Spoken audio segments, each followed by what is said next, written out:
Yo, this is Eternal Plays Pokemon Black 2. We continue our journey in the Victory Road. Let's go.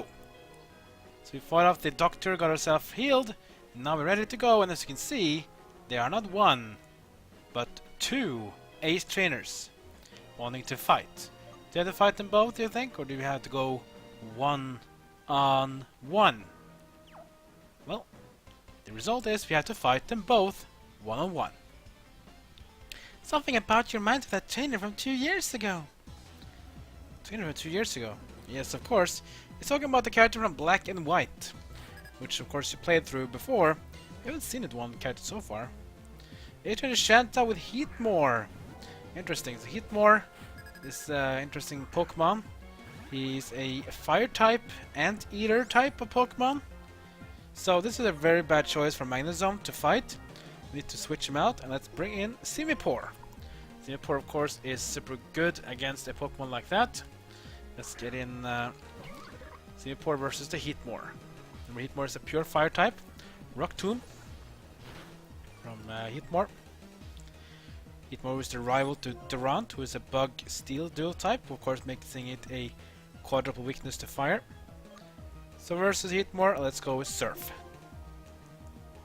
Bug Bite. Damage is not that bad, but not enough to deal any significant damage to us. Surf. I'll hit more. That's a good amount of damage, but not enough to Poketto. I had to do it one more time. Slash from Heatmore. That hurts. Not a critical hit though, luckily for us. Here comes the Surf again, and the Heatmore will go down. Well played, Simipour. And Superior is now level 49, catching up quite nicely. Next up is Galvantula. So Galvantula is, remember, dual type electric and bug. So if you have a fire type or a ground type, you can do pretty much a lot of damage to it. If not, I would suggest you go for something else. So I will go with fire to fight off against the Galvantula. So in with Arcanine versus an electric bug dual type Galvantula. Galvantula will have Unnerve, which means we'll be unable to use berries. That's fine, I don't need it. Let's go with Flamethrower onto Galvantula. I'm going to use Charge Beam first, which is a bit of a weak electric special attack, but will boost the stats of Galvantula in return. So we'll basically do more and more damage every time you use it. Flamethrower is used on Galvantula, and that's going to be a one-hit KO, actually. Well played Arcanine, taking down the Galvantula with one hit. And we have defeated Ace Trainer Shanta. Yes, that mix of kindness and power is just like that trainer. Yeah, but I want to fight that trainer too. I wonder where he is. Let's go with the other ace trainer right now. Behold the blinding brilliance of my many gym badges. Guess they also have gym badges here because they are in the Victory Road. So here we're gonna fight off against ace trainer Webster. He also has two Pokemon. The first one will be Durant. Of course. We faced off against Heatmore last time. Here's Durant, who, as I just said last time as well, is a dual type bug steel. That means it has a 4-time weakness to fire. So make sure you bring out the fire Pokemon versus Durant. Durant with Iron Head. Powerful steel type move, but doesn't really do much damage against a fire type. That's good for us. Let's go with Flamethrower on Durant. Durant is quicker than us, we'll use Crunch. Powerful dark move. Not enough to kill Arcanine now, even though he's a bit low health. We're going to Flamethrower on our Durant, that should be more enough to kill it down because it's a 4-time weakness. And down it goes. Arcanine gets some XP here as well. And now we're going to fight off against Ferrothorn. Interesting Pokemon that I'm actually going to keep fighting against. Because Ferrothorn is also of the Steel type. But unlike Durant, which is a Bug Steel dual type, this one is a Grass and Steel dual type. That's a very weird choice. A Grass Steel dual type, it's very very slow, but quite tanky. So here we go against the Ferrothorn. Dual type Steel and Grass is not going to survive the Flamethrower because it's too much weakness. It's gonna take it down. And there we go. Your skill is too brilliant to behold. It's so bright that I can't see anything. Yeah, but when you use two Pokemon that's weak to fire 4 times, that is really, really bad. But then again, that's the trainer's choice. Perhaps he likes his Pokemon more than he cares about their weaknesses. That's probably a possible reason. I don't know. I just never would have used it though. At least I think that you just have too much weaknesses when you go with quadruple weakness on 2 of your Pokemon. I can't complain though. I mean, my Magnezone is also quadruple weakness to ground, so I need to be careful with that. We left our Pokemon and we can continue. Let's go up here. We have a slope. We can go either left, up, or down. So we go down first. We have an outdoor area here. And it seems to be an empty one. Okay, let's just go back in again. Doesn't seem to be in a direction here. Let's go left then. See what we can find. Of course there was a rock here. The rock must have something. We found a full restore hidden at the rock. And here we have another trainer. Let's use another max repel. Let's see what this trainer is made about. I just felt a great wind. Are you the one who kicked it up? What do you mean by wind? I didn't fart. Anything like that? Okay, I guess I'm talking about other things. Veteran Abraham with 2 Pokemon. And the first one was Gigalith. Ooh, interesting. Gigalith is a pure rock type. A very, very defensively strong Pokemon. And unlike the other rock types we have seen in other generations, like Golem, for example, this one is only only rock types. It doesn't have the ground type. So this means it doesn't have a quadruple weakness like the other ones. But let's use Flash Cannon, which is a very effective move against it. Special attack, steel type move against a pure rock type. Gigalith as well, very tanky. But it's gonna survive! The Sturdy takes it on! 1 health left on Gigalith. Comes the Bulldoze. Quadruple weakness for Magnezone. Will he survive it? Oh, he will! So close! Oh my god, that was so close! There's another Flash Cannon. Yeah, we get the speed first. And we finish out the Gigalith. That was close. That was almost a 1-hit KO on me.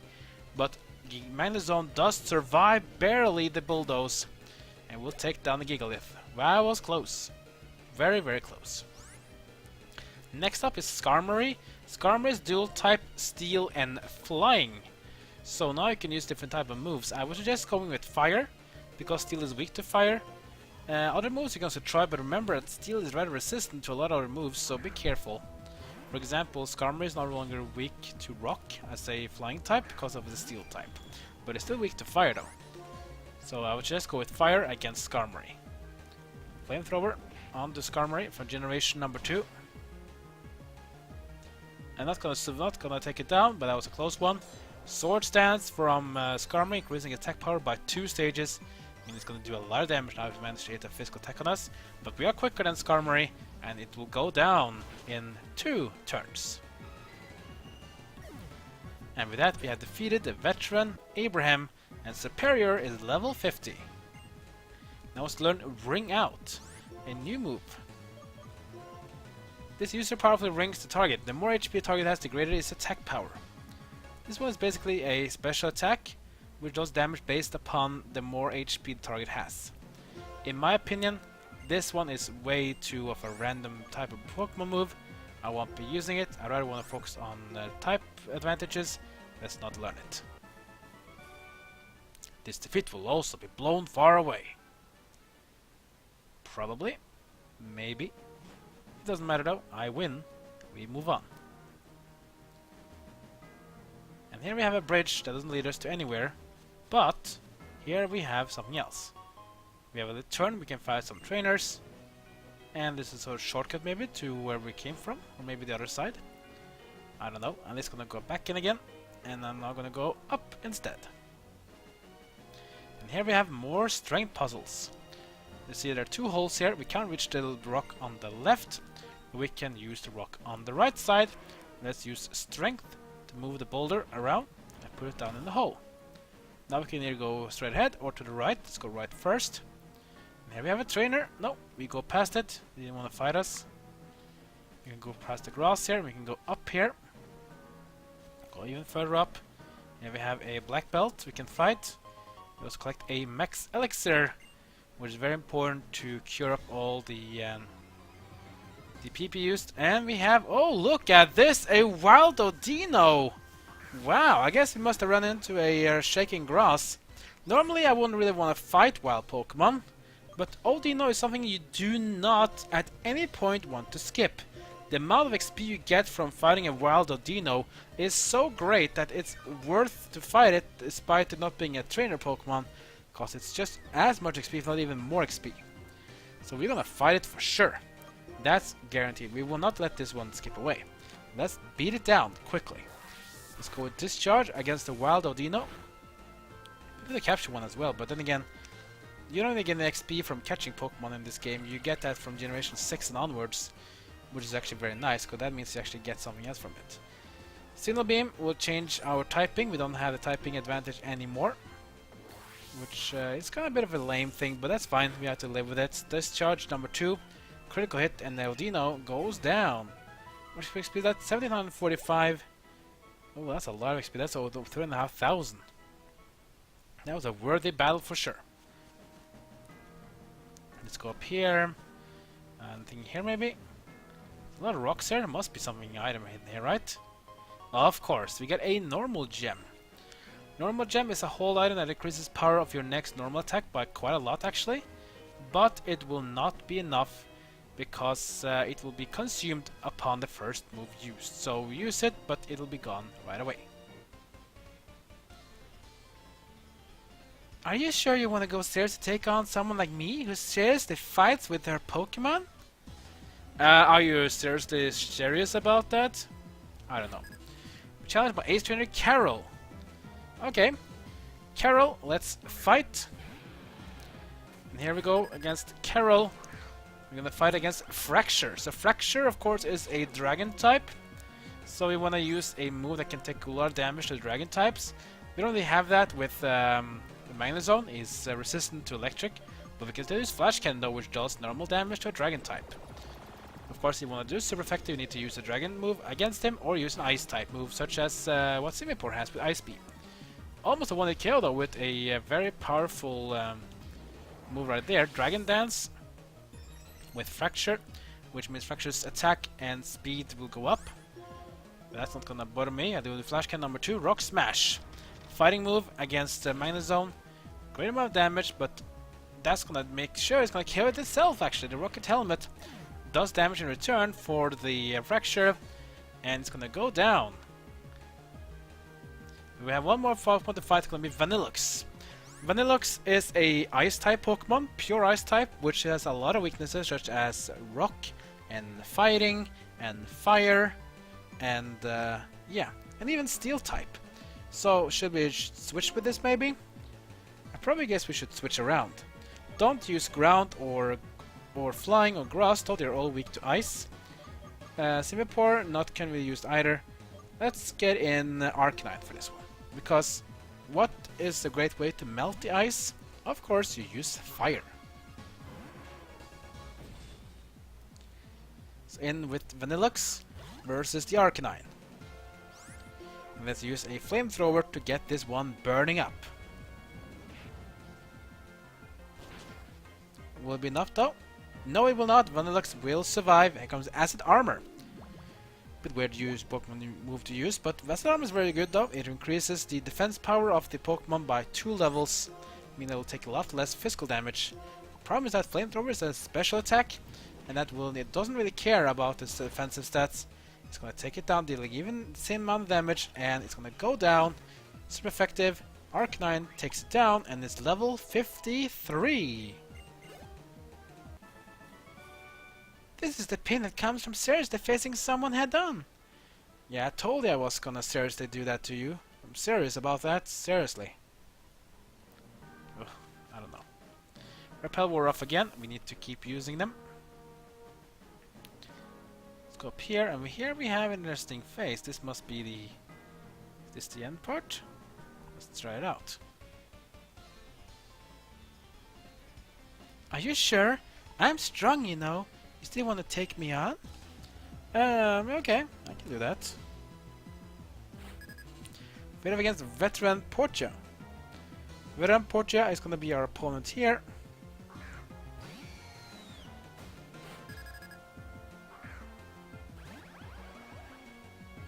So Here we off against veteran Portia with a Zebstrika. So Zebstrika, of course, a pure electric type Pokemon.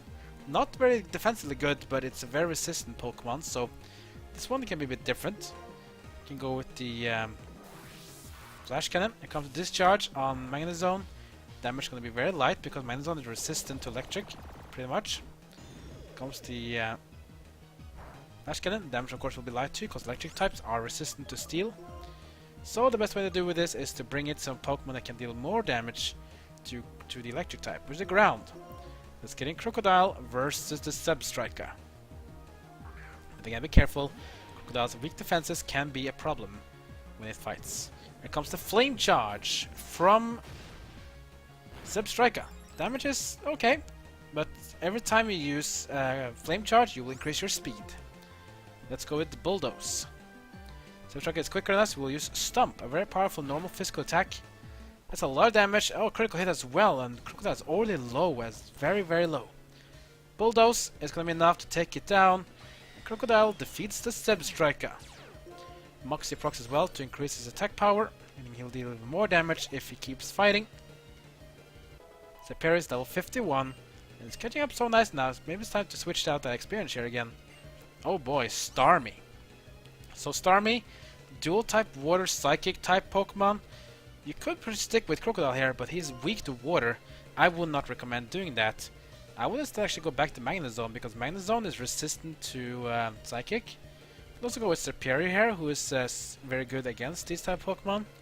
Let's actually do that. Let's get in Serperior versus Starmie. Starmie from Generation 1, the I'll call it the key Pokemon for Gym Leader Misty, part of the anime, and the second Gym Leader in Kanto. So let's go with Giga Drain against Starmie. It will be fast enough. We use Psyshock, which is a bit of a weird psychic move. Let's find out. Let's go with Giga Drain, and pretty much all damage that was dealt to us by Starmie will be healed up by Serperior's Giga Drain. Almost, at least. So if you do Giga Drain again, time another Psyshock onto Serperior. Damage will be okay. But here comes the Giga Drain, and that will take it down. Starmie goes down, and Serperior is healed like 4/5 of the health. That's pretty good. 3000 XP there. Next up is Sock. So Sock is a pure fighting type Pokemon. I suggest you use something that can take it down like a psychic type, or even go with a flying type, what I'm gonna do. So let's get in a flying type Pokemon like Unpheasant to play off against Portia's Sock. Sock is a bit quicker though than Throw, so it's not as tanky as Throw, but it's quicker. Unpheasant will fly up and have the speed advantage against Sock. Sock will use Bulk Up, which means it's going to be ready to take on the damage. It's going to increase its attack and defense values. Here comes the Fly. It will hit Sock. Will be enough though. The answer to that is no. The Bulk Up probably saved him there. Rock Tomb onto Unpheasant. Super effective against the flying type, but Unpheasant will survive. But speed will go down now. Will Sock be having the advantage to take me down? Let's see. Air Slash. Sock does get the first hit. It's going to use a Brick Break, which does normal damage to Unpheasant because the Unpheasant is also a normal type, and it will take it down, unfortunately. But that's fine. We can keep going on. Let's bring in something else. Let's bring in Simipour. So in with Simipour versus Sock. And for Sock, we're going to use Surf. Brick Break again onto Simipour. Will Simipour survive the Brick Break though? Oh, that was so close! 2 health left. The Surf lands on Sock, and Sock goes down. Man, that was a close call. But we do win against veteran Portia. Yes, I'm sure. I'm weak, you know. Why did you want to take me on? I won't call you weak though, but that's fine. Phew! That was a close call though. That Sock did a lot of damage, but we do manage to survive. We had some luck on our side this time. But we did lose Unpheasant, almost lost another Pokemon now. See the look at the health values though. We're taking a lot of beatings. Only Serperior and Arcanine have doing really well. The rest are suffering. Let's heal up the team. And that's also going to be the end of this episode, guys. We're getting closer and closer to the Pokemon League, but we still have a little more to go before we have finally arrived at the Pokemon League, where we can fight off against the Elite Four and the Pokemon League champion of the Unova region. But we're not done with Victory Road still. There's still a bit more to go, and we'll see what will be the end of the Victory Road as we move on. Like, comment, and subscribe. Follow me on Twitter, Twitch, and Facebook. Ooh, still no Dino? I guess we have to fight again.